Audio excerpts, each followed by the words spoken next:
Hey everyone, welcome to the Sackhoff Show. We have something incredibly special for you today. We are releasing it for the first time here, but it's already been on our Patreon. So if this is something that you wish you'd seen when it first came out, go to patreon.com/the Sackhoff Show and you could have seen it when it first came out. But we're going to drop it here for you guys. We are doing an unboxing with my good friend, Paul Sun-Hyung Lee from The Mandalorian and a million other Star Wars projects. And this is the unboxing of his Carson Teva. I am so excited. The moment I saw this thing come out, I pre-ordered 3 of them and I could not wait. We campaigned for this on this show, and I'd like to think, and Paul has said that we were the tipping point. I don't know if that's the truth, but I'm going to take it. And because I'm really happy that he has an action figure. Carson deserved one. Paul deserved one. And again, I just want to remind you, if you want to enjoy these live and interact with me on a more consistent basis, go to patreon.com/the Sackhoff Show and join that amazing community now. So enjoy the unboxing with Paul Sun-Hyung Lee of Carson Teva.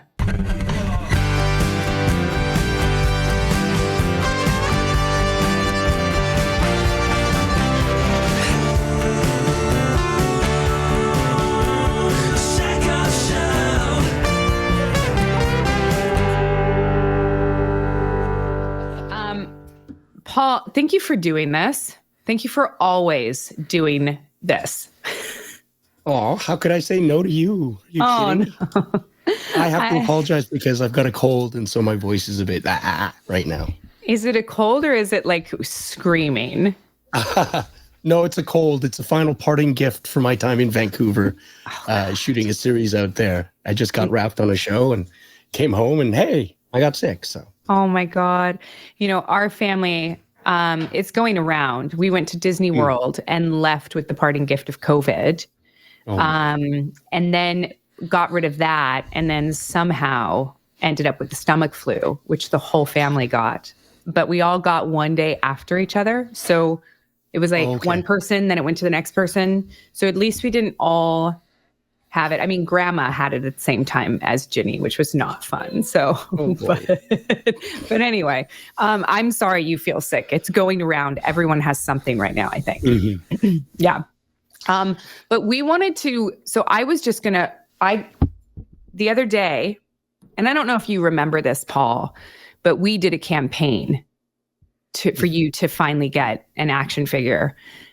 Did you know at that point that you were going to get an action figure? Because I feel like you had to have known. No one would confirm it with me from Hasbro, but they were very much like, just wait, just be patient. Okay. Right? And so there wasn't anything confirmed, but nor were they denying anything. Okay. So, okay. Yeah. So as soon as I saw them, when you could pre-order them, I pre-ordered them. I was so excited. And then everyone started getting them before me. Oh, wow.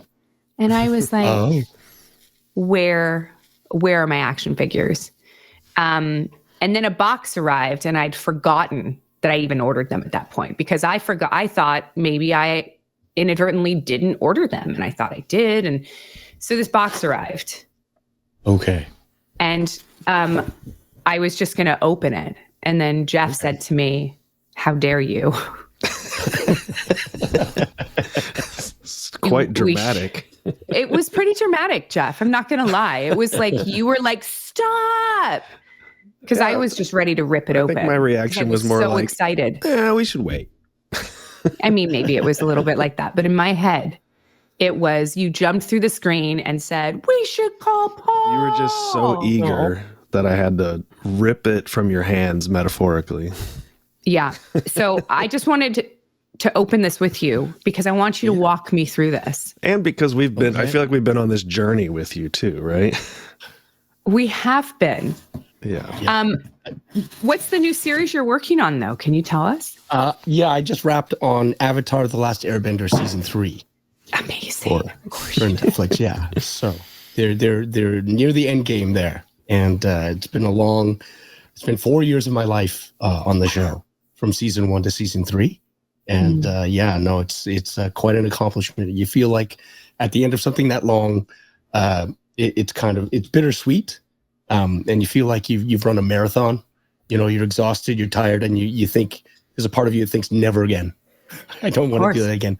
But there's another part of you that feels so proud of what you've accomplished and what you've gone through to get to the end point.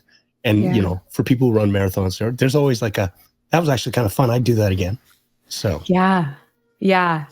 Do you, I find it interesting when you're on a project for like 4 years, or maybe other projects come and go during that 4 years. But when something takes up that much of your time consistently, I find that there are huge chunks of my life that are like, this was the 8 years of Battlestar. Everything is in the context of what I was working on during that time. Do you have that as well? Oh, yeah. 100%. 100%. I mean, because we shot our first season during COVID, which was really, really interesting. And so that is firmly entrenched in my mind in terms of putting things into context, like being away from home, because we shot in Vancouver and I'm from Toronto. And, you know, having to be isolated and being out there in the rain. I mean, you've worked in Vancouver, you know, in the winter, there's two completely different places when the sun is out versus when it's raining. Yeah. And, you know, we shot during the winter, and which means it was nonstop rain. And so there are those things, and in context of like what I was going through with my life, my dad got sick. It was all these different things. And so, you know, there was that break in between where, you know, I doing a couple of other shows and then right back at it for seasons 2 and 3, which we shot back to back. But yeah, for sure, there's been a lot of my time has been linked, I mean, recently to that show. Yeah. And it is, I can't believe it's done, to be honest, because it's always been there. And now it's sort of like, oh, you're finished. Is this the done? Like, this is the end of, like, there's no plans for more seasons? I don't know, because I think in the animated series, it only went for 3 seasons, and it came to a culmination. There was a continuation afterwards, but I don't know what the plans are from Netflix, whether to continue on, because I think, I mean, to the best of my knowledge, we've completed that arc. Yeah. Netflix was so wonderful during COVID. I think that they were, and I've talked to friends who were on other networks that will go unnamed. Netflix, because Another Life was shooting during COVID as well. And we had started about a week before COVID and then got shut down.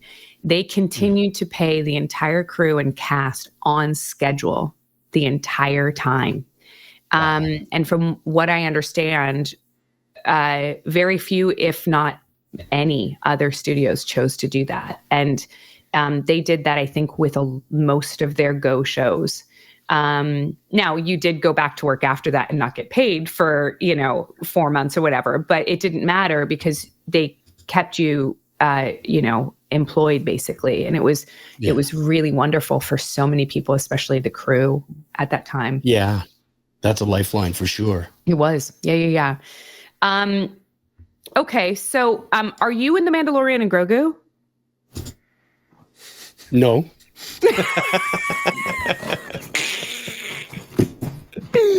It's okay, I won't. She lured you in. I did. See how I did that? I was like, cake or pie? Yeah. Blue or green? Baseball or football? Right. Mandalorian and Grogu? Okay. Here, I've never done an unboxing, Paul. Do you have any advice? No, just do what you're doing. It's your reactions. That's what everybody wants to see, is your reaction to it. Could you imagine if it wasn't? If we had you here and it was something else? That would be awesome. It's like face products or something.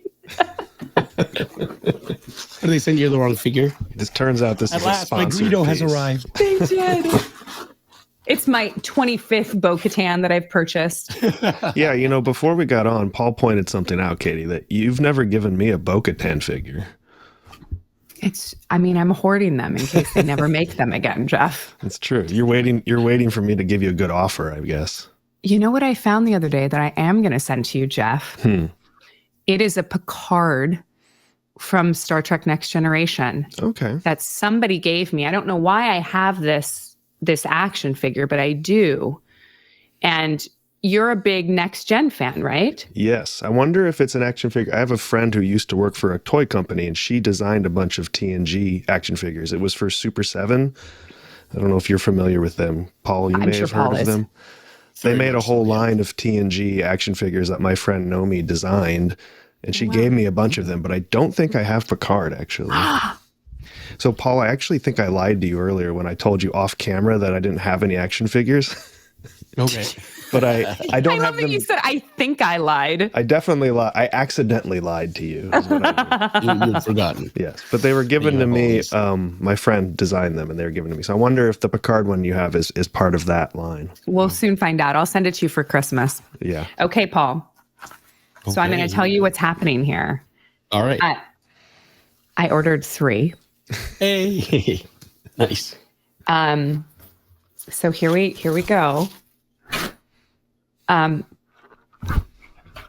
There he is.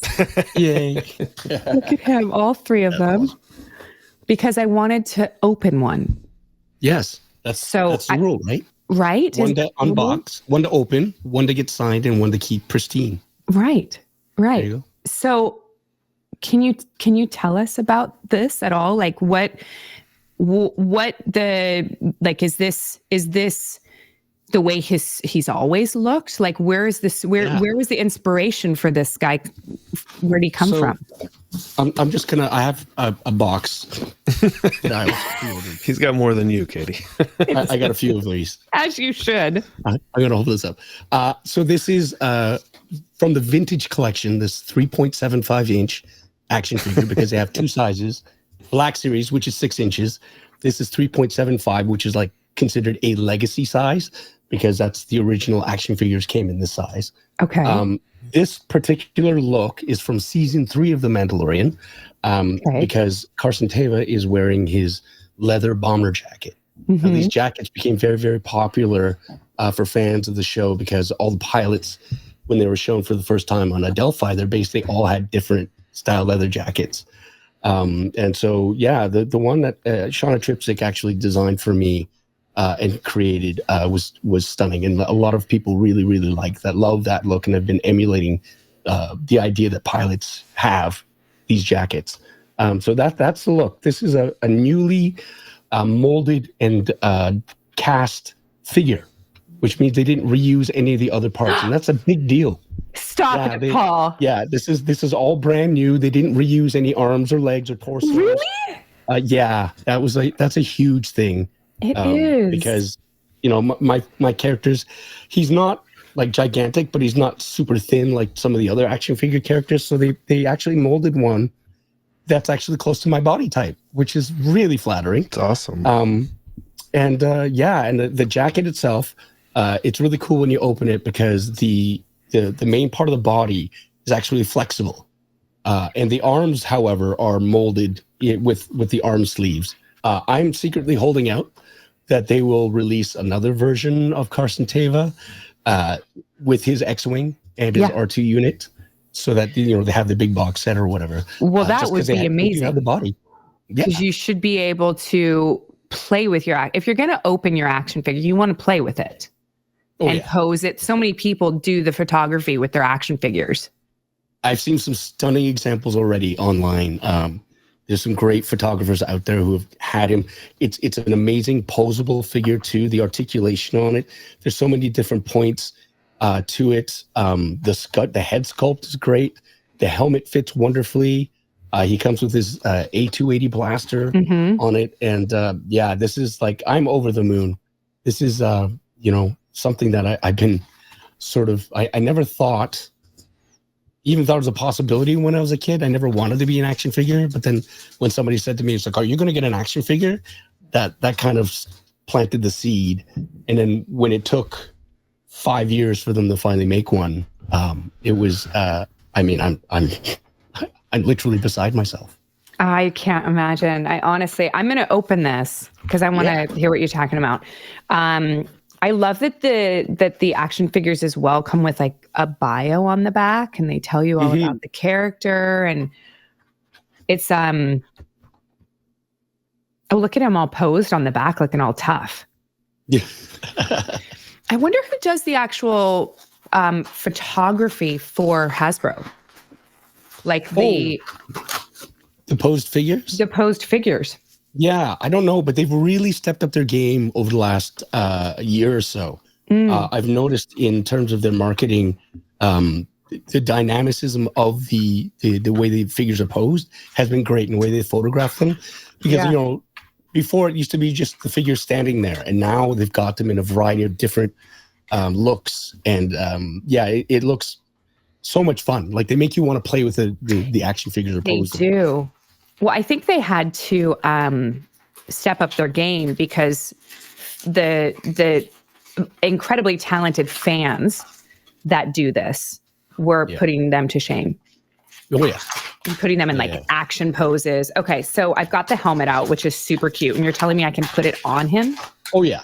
And it's great, too, because it's a little bit squishy, but it means it fits really, really well. It's easy to take on and put on and take off. Oh, and it's great because the proportions are like, it doesn't look like a big bobblehead. Yeah. So Paul, this is amazing. Nice. This is so exciting. I'm going to cut the gun out because I don't want to break it. Okay. Did that work? No, it didn't work. Oh, that worked. Okay, there we go. So first impressions, he is soft. Yeah. Like he's not soft, but he's like not hard. Yeah. Yeah. And that helps with the posability of the figure. Wow. And how movable is he? He's got, his elbow joints, wrists, shoulders, right? The head, the neck. You've got on the torso you can articulate, as well as mid thigh as well, and the knees, obviously. Look at this, Paul. Yeah. Like it's literally his jacket. Yeah, you can take that off if you pull the arms off, but then the arms still have the sleeves, though. Oh my gosh. That's the thing. Oh my gosh, and his head is movable. Yep. I'm loving this. I've never actually opened one of mine either. Oh, wow. You should. I feel like I need to. This is really amazing. Thank you. And do you like the likeness? Are you happy with it? Yeah. It's so odd. It's the weirdest thing, but I'm so happy because it's me. Yeah. Like I look at it, it's me. With a shorter beard. Yeah. And with but it's like, oh, look at that hairline. Yeah. Oh yeah. I think this is a phenomenal Halloween costume, by the way. If somebody hasn't figured out a Halloween costume yet, you can buy these helmets. Yep. And an orange suit is really easy to find. And you could find yourself just an old bomber jacket at a Goodwill even, and sew some patches on if you wanted to just do it in a pinch. I feel like if I grow my beard out a little bit, maybe I could do it. You could. I got the right coloring. Oh my gosh. You guys look at the chin strap fits where it's supposed to go. Right? Like it actually, I'm blown away at the detail to this guy. It's pretty good. Wow. Pretty good. Oh man. Congratulations. Thank you. Paul, did you notice how accurate are they with the costuming versus the one you actually wore? They are. So those little patches that you see on his chest are spot on. Oh, I can't believe they're done so small, but there's the yellow one above, it has a rancor head on it. Mm-hmm. Wow. And the other one beneath is like the red and the bluebird. Those are patches that I designed. Oh, wow.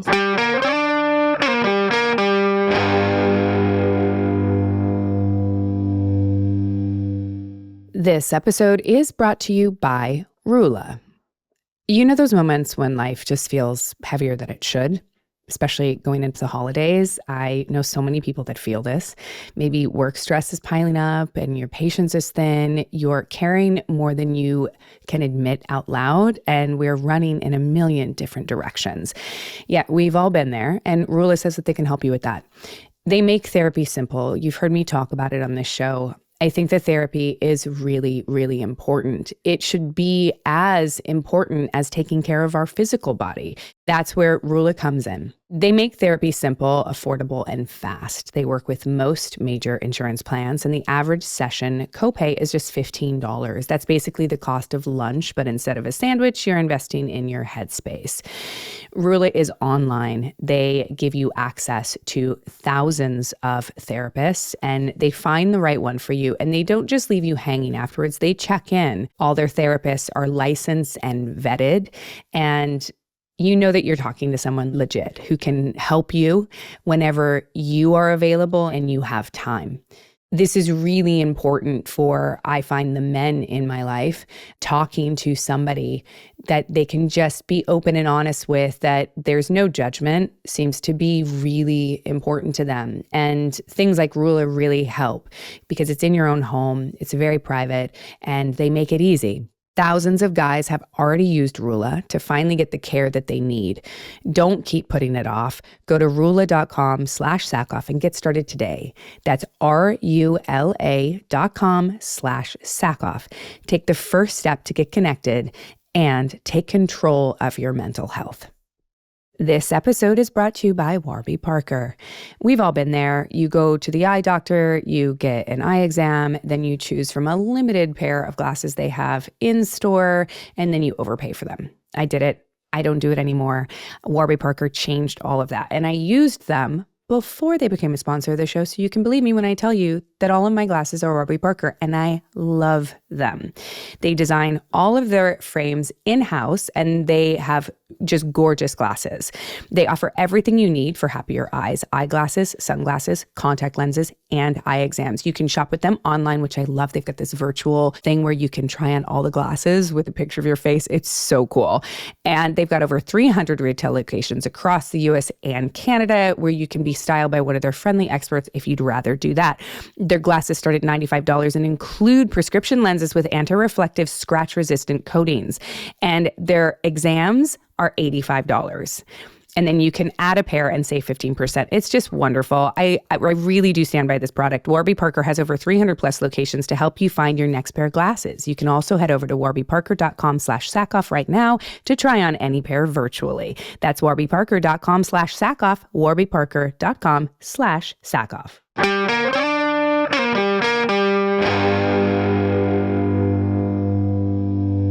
And, it's one of those things where when I was waiting to shoot those episodes for season 3, Wow. I was, sequestered away at the hotel, and Shauna called me and said, "Hey, so Dave's got this idea that each of the pilots can design their own patches. So it's something personal to them. Is that something you want to do?" And I said, "Absolutely." Wow. And so we got to work doing them. Mine was originally, it was going to be a bulldog. The Rancor head was supposed to be a bulldog. Yeah. And then I was told there are no bulldogs in Star Wars. So I thought, okay, let's rework it. And then Shauna, she suggested a Rancor. So I went with that, and we had different iterations of the Rancor, and finally just went with the silhouette of its head. And the red and blue bird was actually something that was, I saw a picture of a Korean flag. That's my parents' heritage. They're from South Korea, and it was, if you know the flag, it's got like a circle, one of those yin yang circles, and the top is red and the bottom is blue, and then they've got the score marks on the sides. But somebody had done a version where they were birds, and not birds, but like streaks of paint. And to me, I thought, oh well, let's change those into birds, because there's a lot of bird imagery in Star Wars. I know Dave is really into that, so I did that. So to sort of represent my heritage. And in Arabesh, there's an E and a Y, which stands for East York, which is where I live. So I thought that'd be a really nice thing. And so, yeah, they integrated that into the costume. And there's some fans out there who've done yeoman's work in terms of just finding out the proportions and doing replicas of it. Wow. So there are people out there who are recreating these patches And there are actually a number of cosplayers who are playing as Carson Teva, which is so flattering. Isn't it? It's one of the most extraordinary feelings, because the amount of time and work and money that goes into cosplaying. Yeah. And then also getting to the events and paying for that it's a tremendous amount of work. And so when you see somebody that takes the time because they're inspired by something that you've done, yeah, it is amazing. That's exactly it. I wanted to. A friend of mine said, next time when I do cons, what I want to do is like a coin run, and if I spot like a Carson Teva cosplayer, to give him a coin. Right. And it's just sort of like as an added thank you and like awesome work. We love coins around here. We do. Big fan of coins around here. We've created some for the Sackhoff show, and we've got a Battlestar coin coming as well. I love challenge coins. Mm-hmm. Each one is so individual. They're just really, really cool. Yeah. Really cool. The first time I ever heard of one was, or even got one, was season 2 of Mandalorian. John gave me one. He said, do you have one of these? And he pulls it out of his wallet and gave it to me. I was like, oh, no, thank you. So that's the first time I'd ever. John gave it to you? Yeah. Fabric. Yeah, out of his wallet. Which one was it? It was, this one. Here, I keep it close. Oh, no, that's for the other one. Here it is. It was this one. Oh, wow. Oh, that's so cool. Wow. Right? And then. Oh, cool. That's cool. Yeah, and it's got the Mandalorian script on it. And because it was for season 2, I hadn't seen season 1 yet. They hadn't aired it. Yeah. And so I deciphered it, and it said, "This is the way," and I didn't know what that meant. Really? Yeah. So that's cool. That was really cool. That's super cool. How'd you decipher it? I had to look it up. The Mandalorian. Arabesh, I have a passing familiarity with, so I can sort of do it in my head. But with the Mandalorian script, I actually had to look it up. And then amazing. I just had to decipher, just do that. I can barely write English half the time. Like proper English. This is amazing, Paul. Congratulations. I'm so excited for you. Really. Thank you so much, Katie. Thank you. Yeah. I have to say, I think it was you guys advocating for me to get a figure that actually was the final push, the final straw, that broke the camel's back for Hasbro. I think you kind of like leading that charge got them to go, all right, we'll do it. Oh, well, I'd like to, so I'll take some credit for that. But you know what? I have to say, I think that Hasbro knew what they were doing. I think they had it in the can, and I think they were ready to go. And because they know a good thing when they see one. And this is an awesome action figure. So yeah, and I think clearly the fans wanted something. So the fans wanted something. You've been an integral part of the show for a long time, and Star Wars. So it was just a matter of time. It needed to happen. Thank you. Yeah. I'll tell you though, I was so nervous that he was going to be a peg warmer. Like peg warmer of the year. You know what a peg warmer is? No. Please explain. Okay, so yeah. So in toy jargon, toy collecting jargon, it's an action figure that doesn't sell. So he's always on the peg. And so its only purpose is to warm the pegs type thing. And I'm terrible. I read comments. I really shouldn't, but I do. Oh, I do. And when they announced that they were going to make it, when they announced, we're going to be releasing Carson Teva, I read a couple of comments where someone's like, who the hell is that? And then it's like, peg warmer of the year, 2025, 2026, 2027 coming up. And I was like, oh no, that's going to suck. That's so mean. Why really people can be so mean online. I know. Hey, but you know what? The great thing is it sold out in Canada immediately when it went to pre-order. Sold out on Amazon Canada, sold out at all the different toy stores. Hasbro actually had to do a second run of this figure because it sold so well. So I'm absolutely relieved. I bought these 3 the second it came out for pre-order. Like literally the day it came out, Jeff and I saw it and I instantaneously bought them. I just received it like 2 weeks ago. Oh, wow. So that's a testament to how many people bought them before me on the day that it came out. That's amazing. Well, I got to get a couple signed ones to you both. So. Oh, please do. Please do. And I will, I'll send you one too. Not that you asked for it, but I'll send you a bo-katan. No, I'd love one. Are you kidding me? I'd love one. I'll send you a bow. I'll take one of those too, Katie. I'll send one to Jeff too. You know what's funny is the first time you mentioned the new molds, the first time I got an action figure was for Starbuck. And it was a man's body. It was a Starbucks doll was like not, I mean, her face was like, it looked like they'd taken a head off of like the mold of a dude and like made Starbuck. And I was like, oh man. I mean, I'm so happy I have one, but like, I was like, I couldn't help but like take it personally, right? Like I was like, do they think I look like that? Poor 25-year-old me was like, what? Oh man. Oh man. Yeah. This is cool. That's just them being cheap. Of course it is. Of course it is. Yeah. You know what else I just noticed? What's that? When you pose, he's got the trigger finger. Oh. His trigger finger goes around. Thought of everything. They have thought of everything. All right. Paul, thank you for doing this, especially going live.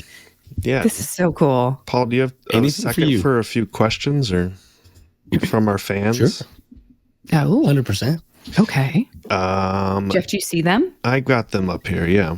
So Chief Armstrong asks, when did you become a member of the 501st Legion and how active are you? I became a member October 2018. So that predated my my involvement on the television series. Oh, actually. wow. And I think some of my cosplays actually help sort of convince Dave that it was funny because I'm friends with Deb Chow.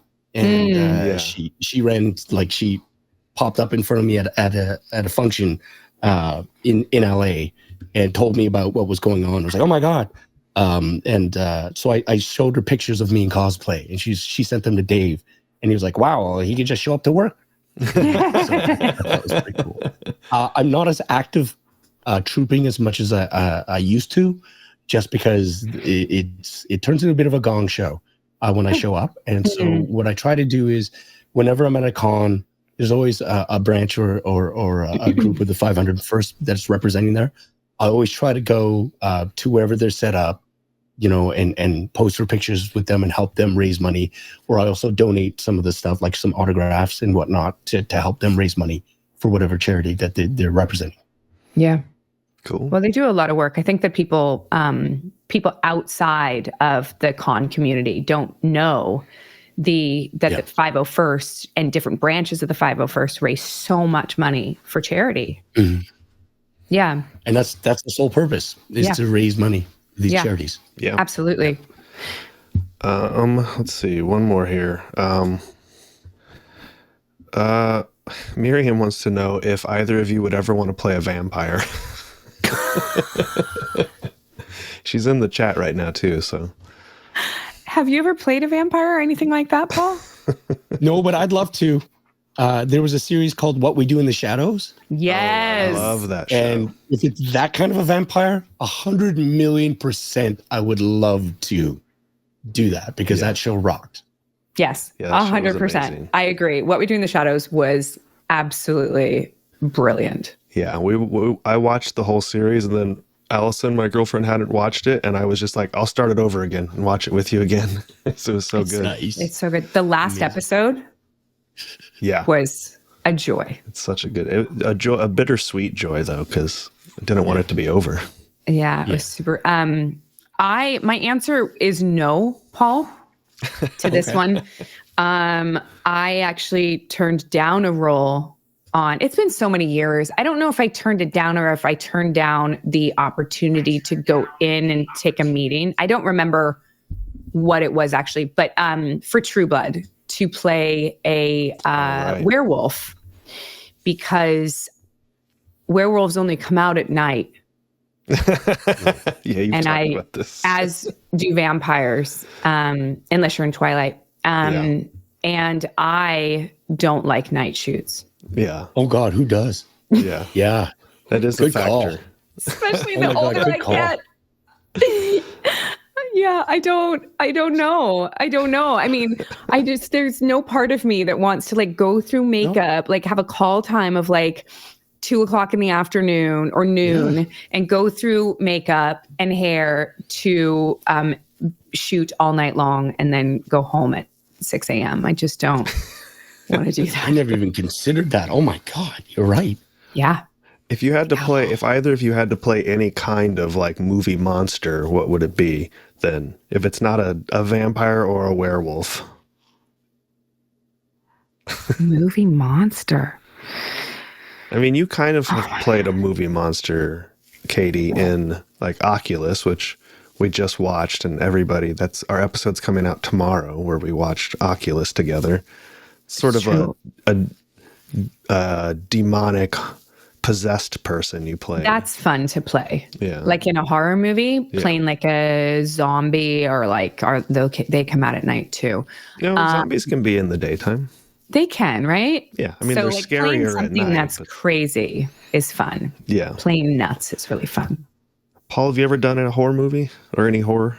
Actually, I played someone who was undead once in a movie called End of Days, End of Days, Godfrey Global Industries, where my character gets killed, but he gets brought back to life. But he's kind of like one of those sweet, dumb zombie kind of guys who's just like trying to figure stuff out again. Yeah. So that was a lot of fun to play. That's fun. That's funny. Yeah.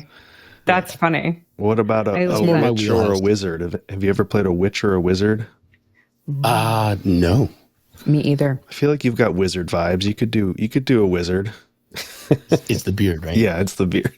It is. Gandalf the Grey. Just go for it.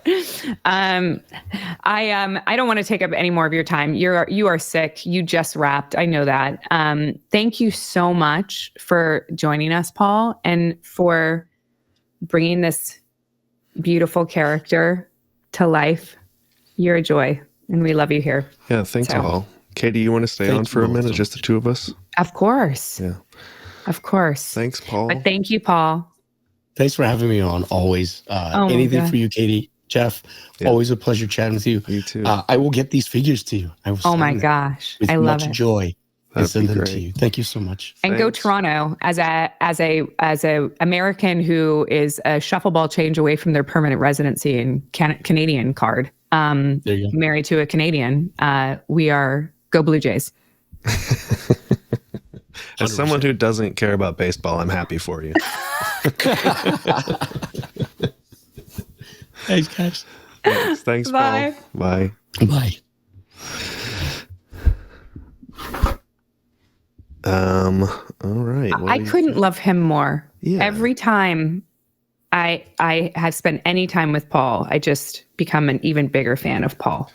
Yeah, he's fantastic. He's such a sweet guy. Always Yeah. willing to hang out with us and do whatever. I mean, Yeah. this was sort of just a last minute idea. We were like, hey, you want to do this? And he was like, sure. He jumped. Yeah, he's great. I love it. And he does toy unboxings on his YouTube channel. Yeah, So it's what a just phenomenal thing. Yeah. It's like right up his alley. I thought I did a nice job, like trying to show off the character. You did great. When he told me to rip the arms off, I got scared. I didn't want to do that. Because God do you forbid. want to try it? No, yeah, I do. I want to try. Could you imagine if I accidentally ripped his head off? Well, I mean, it's an action figure, so I can't believe that jacket comes off. Well, it clearly is removable, right? Yeah. So how do you get an arm off an action figure, honey? Do you have to take the whole arm off? Yes. That's why I was worried. Oh God, I'm going to rip it off. You have to disembowel him in order to. Oh no, you could just, no. You don't take the arm off. Don't take the arm off. Don't ever take the arm off. Yeah. You don't have to. You just take the jacket off. It's a vest. So you just take. Oh, but that's what you do. But he meant the arms are still brown, which just looks like he has like sleeve tattoos. Yeah, or he's part Wookiee. Look at he's like movable. But you have an action figure in this same like style, right? Katee, can you do me a favor and center yourself? I've got you're not seeing it, but I've got nice graphics made here, and I need you right in the center. Are the graphics going over my face? Yeah, you're like off super in the cool. Super cool. But I'm glad we did this. The arms are they replaceable? So I think if you rip the arms off. Paul leaves and we just disembowel his character. You can remove the arms. Let's see what happens. You can't remove the arms. You can't remove the arms. I know. I can see. I will give this to my child for 10 minutes and he will get the arms off. Give it to Granger. He'll destroy it. That's what we'll do. This is so cool. Well, that's what's happening to this. I want to play with it, but then I'm doing right now, but then I'll give it to Ginny to add to her favorite thing is characters. She loves playing with characters. Yeah. So anyway, awesome sauce. Very cool. Glad we did that. Yeah. Do you want to answer a few questions that were for you? Yeah, let's answer some questions. Well, one question, following up on the 501st thing, I think some people are asking about your involvement. I know you've done some stuff with them and we've talked about it a little bit, but maybe you want to re-illuminate us? Yeah. So I have never, I'm an honorary member of a few 501st. I've been inducted into quite a few of them, and I love it every single time. And the members are really great. They come over, they induct me in. I get a plaque, and it's really wonderful. But I try to, like Paul, when I've got time at a convention, I do try to get over to the 501st area because they always set up some sort of area. Yeah. We've talked about this as well. The 501st often will do hospital day visits. And the local here in Portland showed up to the family picnic for the Children's Hospital, Dornbecker. And there was a bo-katan walking around, which is awesome. What about Steve asked about the Mandalorian Mercs? Are you familiar with them? I am familiar. So as far as I am aware, the Mandalorian Mercs are a Mandalorian version of the 501st. Yeah. Yeah. Yeah.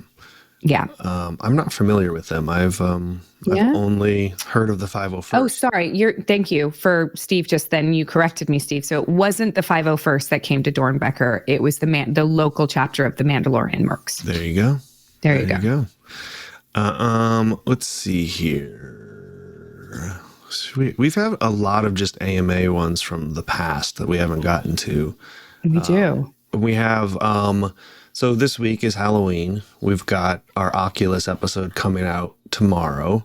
Yes. One thing we didn't do in that episode that I wanted to do now was talk about some of our favorite horror movies, because we've sort of focused on Oculus, because you guys will see it tomorrow, but it was a marathon of a recording because we did 5 minutes before, then we watched the whole movie, and then we did another 15, 20 minutes after where we just talk about the movie. So we didn't really get a chance to diverge from the movie itself. Yeah. I don't like horror movies, Jeff. You like being in them though, right? Yeah. Super fun to be in. Yeah. Not a big fan of being scared in real life. I watched The Ring, scariest movie I've ever watched. Yeah, it's a pretty scary movie. Yeah. I haven't seen that one in a long time, but the other night when I was out with some friends and they had at this bar I was at, they had Freddy versus Jason playing at the bar. And it was just so funny to see Robert up there, because I was like, he's such a sweet guy. And then he's there just chasing children around with, I know. And then Freddy versus Jason, the beginning, he's not wearing all the Freddy makeup. He's just Robert Englund. It's before, the whole lore. Before the whole thing. Before that whole thing. But, of those big classic ones, I mean, you've seen Nightmare on Elm Street, obviously. I think that's the only one I've seen. You've never I might have watched pieces of Freddy versus Jason because I think I auditioned for it. Yeah, that makes sense. It was around the right time period. Around that time period. But other than that, no. Like I really am not a fan of being scared. Yeah. But you also watched, I mean, it's funny because you talked about it in our Madeline Pesh episode about having to watch Strangers on the plane. Strangers? Mm-hmm. I literally watched on the plane. I was like jumping. Yeah. Just scary things scare me in general. We went to a Halloween store the other day to get our Halloween costumes, and the characters that you stand in front of and they like jump at you and shit. Yeah, I was even prepared for it, and I still jumped. You know what I mean? Like I'm not. Yeah. We're trying to really desensitize the kids to like scary shit or something. I don't know what we're doing. But so this morning you're trying to scare them more. Yeah, all the time. No, this morning I had this realization as I'm watching my daughter play superheroes, right? So Robin, Granger, myself, Grandma, Ginny, we're all playing superheroes.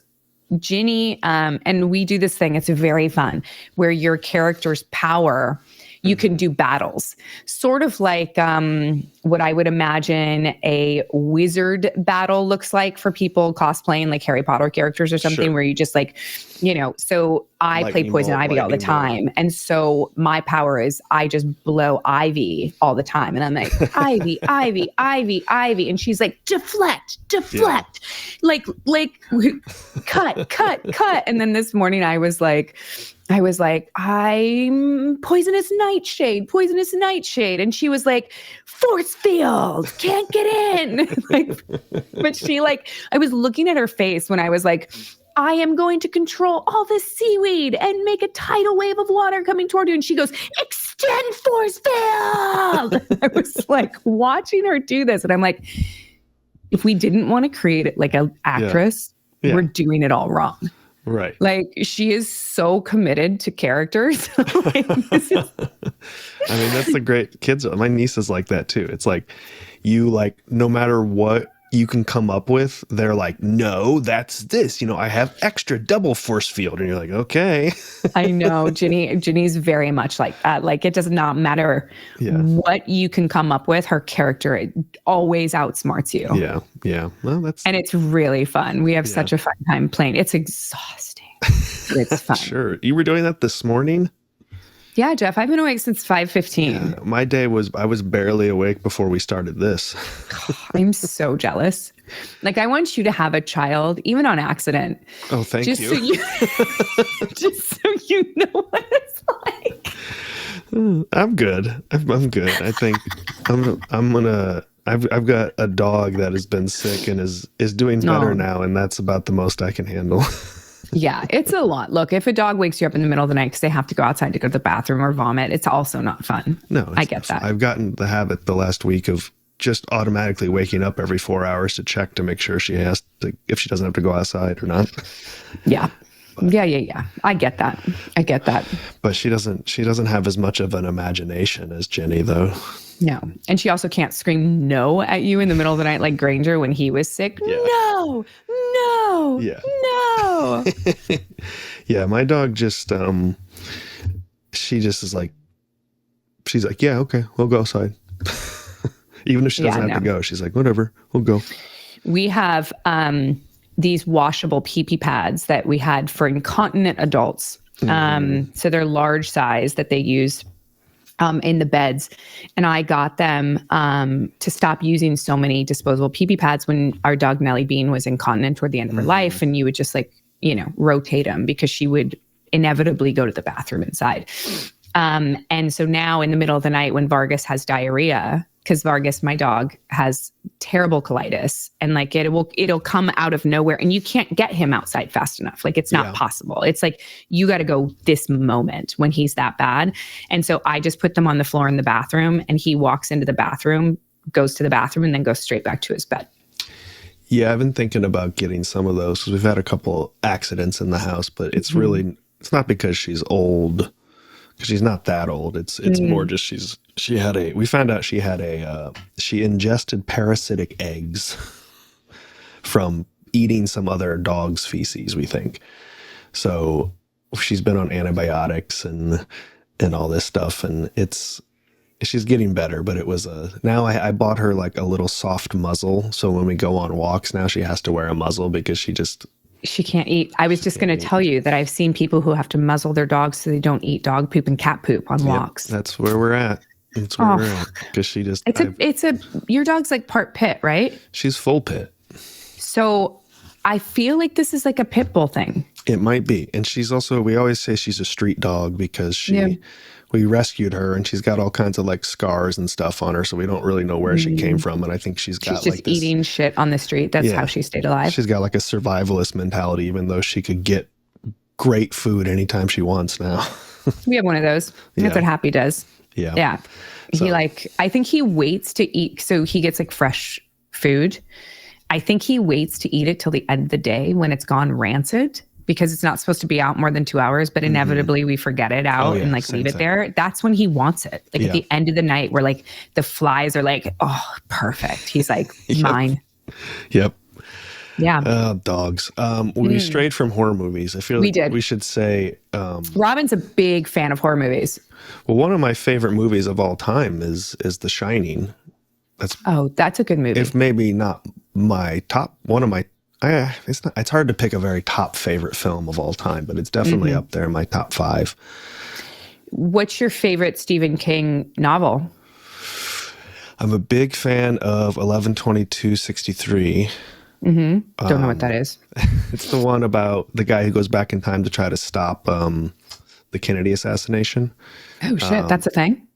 Yeah. That book sounds really good. It's a horror book or just it's like supernatural sci-fi type thing. Horror books. I mean, The Shining book is incredible. I was just talking about this with a friend the other night because I've got a friend who's a big Stephen King fan, and we also are like, we trade stories because there's an endless amount of Stephen King books to read.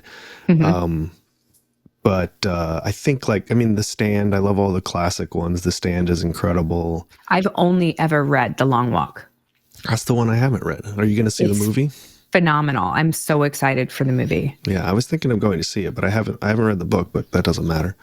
The book is amazing. I literally couldn't put it down. The Pet Sematary is maybe one of the most disturbing books I've ever read. Yeah, I read Pet Sematary. Is that Stephen King? Yeah. Oh shit. Okay, so I've read 2 Stephen King books. Yeah, it's pretty. That book is pretty messed up. Yeah. Also, I really love Dr. Sleep, and I also really love Mike Flanagan's version of Dr. Sleep. I thought he did an incredible job of blending the book and the movie, because famously Stephen King doesn't like the Kubrick movie, and it does end differently. The movie ends differently than the book. And in Dr. Sleep, the book version follows obviously the Stephen King version, but Mike did a great job of blending the two.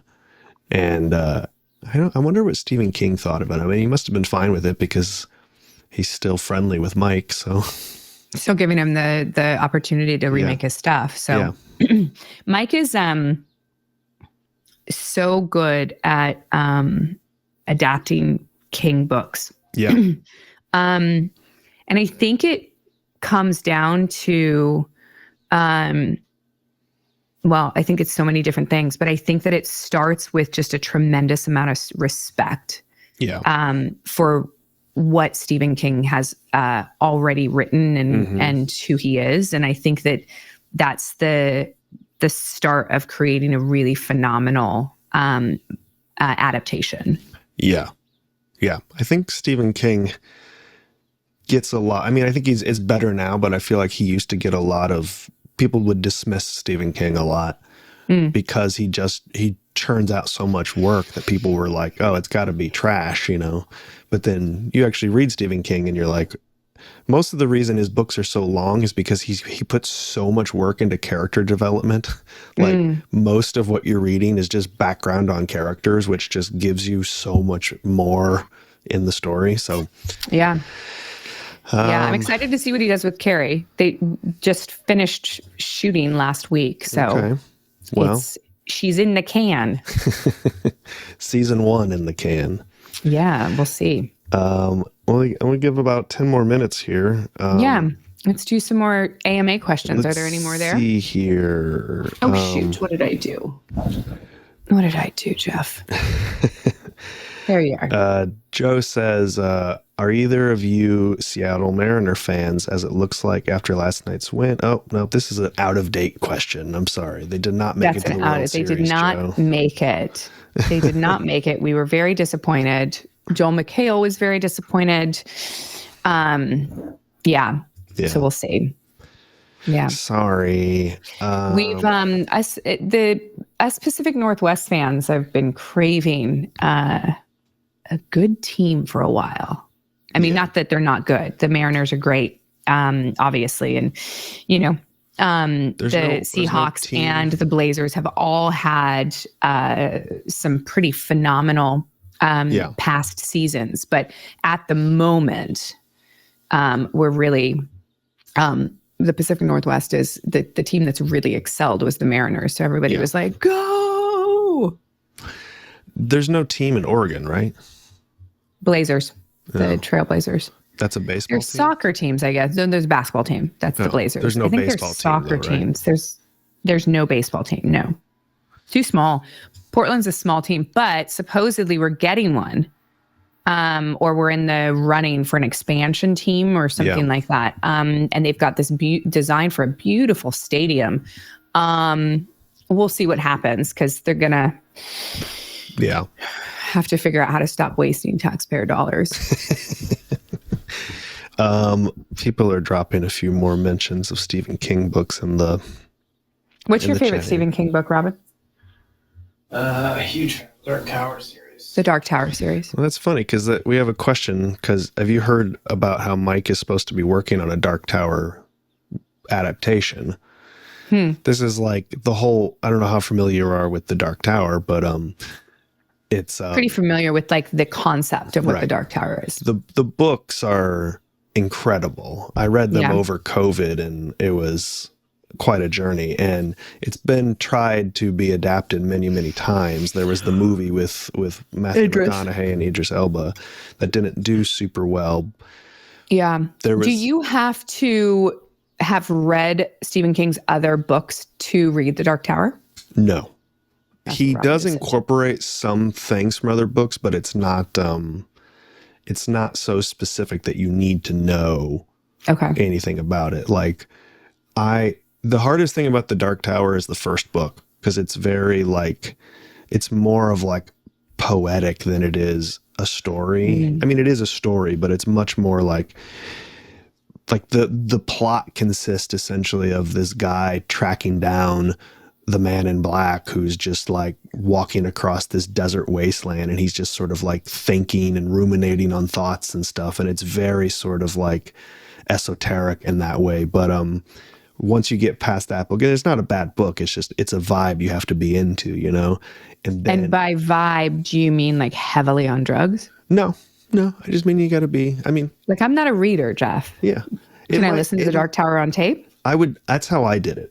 And So on Audible. Yeah, I would do that. Okay.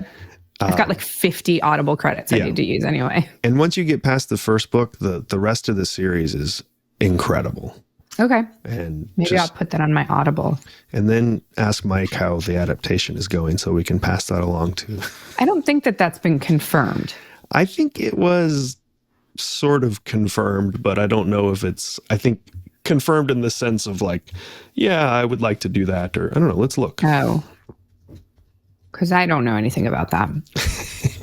Mike just doesn't casually talk about projects that he's maybe working on. Let's see. As of June 2025, it says he's giving an update. He's given an update on so he is attached at least. Yeah. I don't know. These articles are so hard to read. Who stinking knows? Yeah. I feel like There was some more questions that came in. Oh, there's lots of AMAs. questions.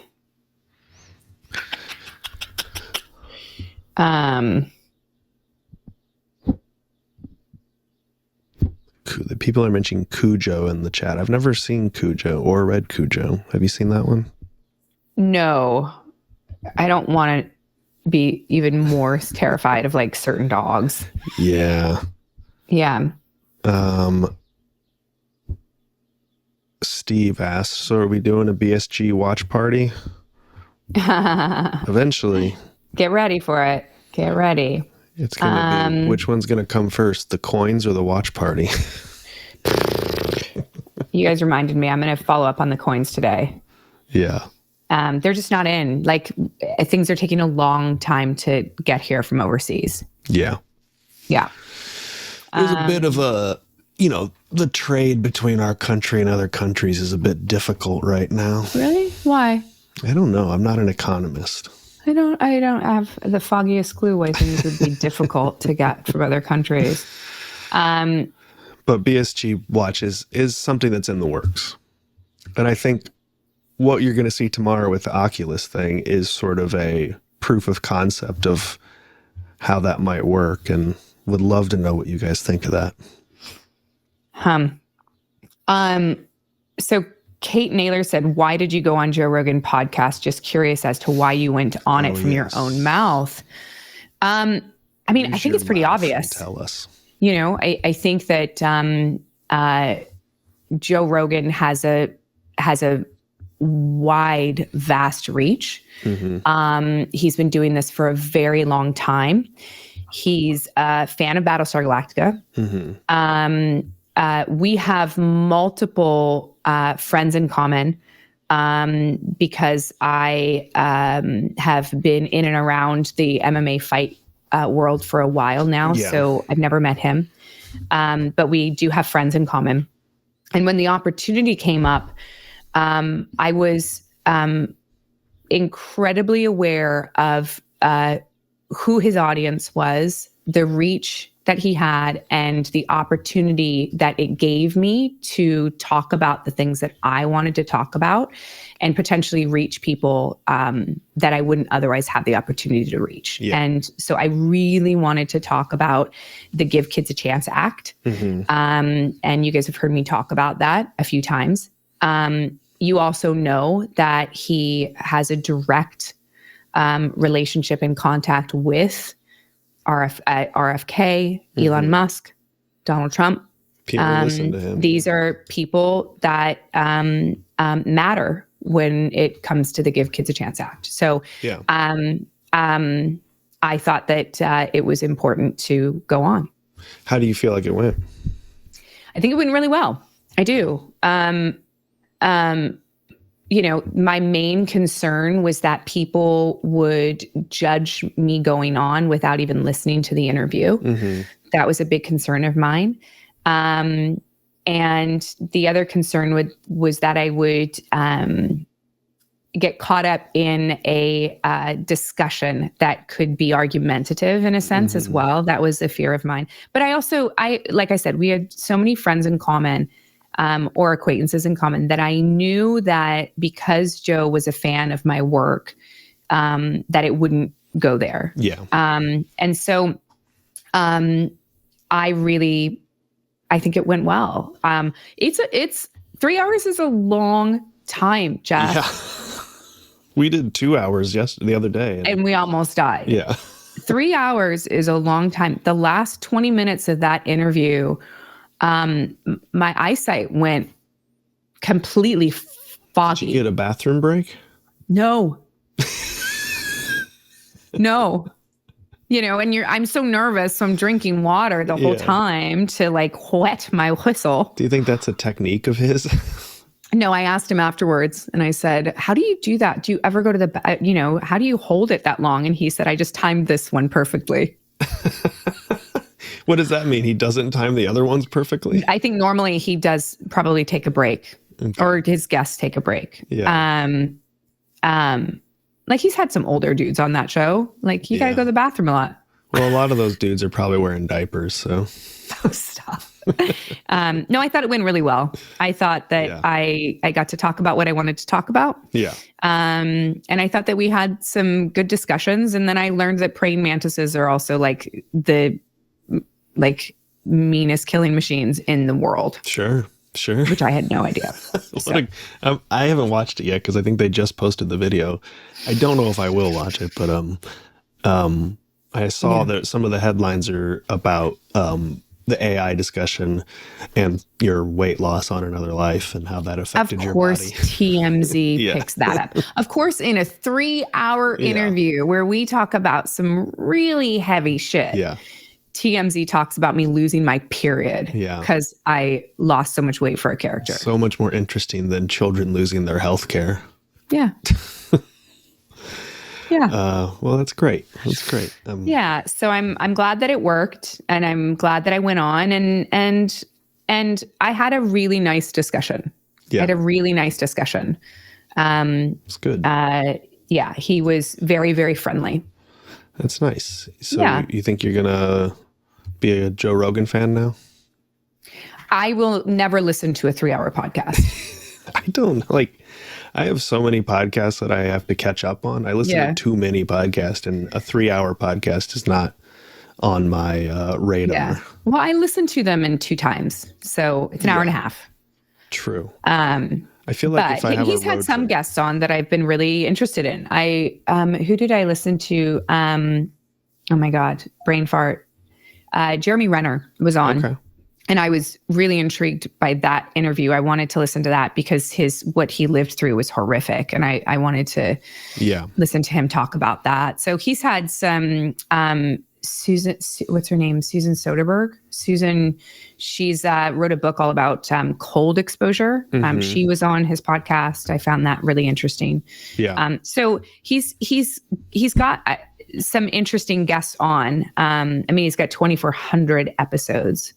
Yeah. So I used to listen to Rogan like way, way, way back in the day when he was just talking about getting high and going in a sensory deprivation chamber and aliens and all that stuff. I was just like, he's still talking about aliens. Yeah. I mean, the culture has caught up to him. That's what we've learned. Yeah. You know, what's so funny is that my brother sent me this text message. I have to read it to you. It's so funny. So where's my brother? My brother is a very smart person. This is what he said. Okay. So he tells me how much he loves me and how he thought I did a great job for an entire paragraph. And then he says, now, LOL, I couldn't stop correcting shit in my head when you two were talking about space. It's the 3I Atlas. It's predominantly made up of nickel and no carbon. And the big deal is that carbon is always present when nickel is present, but not in the 3I Atlas, only nickel. There are also a lot of other crazy coincidences having to do with its arrival. Also, the image Jamie pulled up of the brain cell in the universe is literally the same photo with the colors changed and one zoomed in a bit, LOL. But that comparison of images is out there, just not what they showed. What else? LOL. I've seen all those videos of praying mantises. It's like one of my favorite insects. How dare you get that wrong? That's my brother for you. But anyway, so I thought it went really well. And you know, I've gone into the comments of the YouTube when people have been critical and just wrote, the Give Kids a Chance Act costs taxpayers $0. And the link is in the episode description. Enjoy. That's nice. I mean, at least you have a goal there. Yeah. Anything else? No, I don't think there's anything else. Well, I think that's all for now. We did it. Thanks everyone for joining us. We did it. If you guys like this, let us know. Maybe I should unbox some of my toys. Yeah.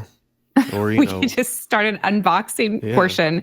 Maybe we'll make millions of dollars like those kids that play with toys on YouTube. Yeah. I mean, you're at the conventions already. Just go get random things and unbox it. I mean, I think people would send you stuff if you opened the floodgates, you would just be getting all kinds of stuff to open. I could start unboxing some stuff. You never know. Who knows? We'll give it a try. You guys have an amazing Halloween. Enjoy Oculus tomorrow. Be safe out there. Drive safe when you're out there because there are so many littles out there. So please drive safe. You know, check your candy for razor blades, all that good shit. That's just a fact all year round. Not even. I mean, that's just a fact Yeah, because everyone puts razor blades in candy. Yeah. You know that. But have a good one. Send us your pictures of your Halloween costumes if you do that. Let's see them in the chat. Would love to see that. And I'm so excited for the holiday to be over so I can put up my Christmas decorations. Oh, I was going to say, there's more holidays coming up, right? Yeah. There's a holiday before Christmas too. I know. Thanksgiving is in there as well. So. And my birthday. That's what I was talking about. Oh, Jeff. Well, for your birthday, you're getting your Carson Teva, your bo-katan, and your Jean-Luc Picard. Unboxing. Yeah. All right, you guys, have an amazing one. Thank you for being there. We will see you this Tuesday. We will see you guys tomorrow. And that's what's up.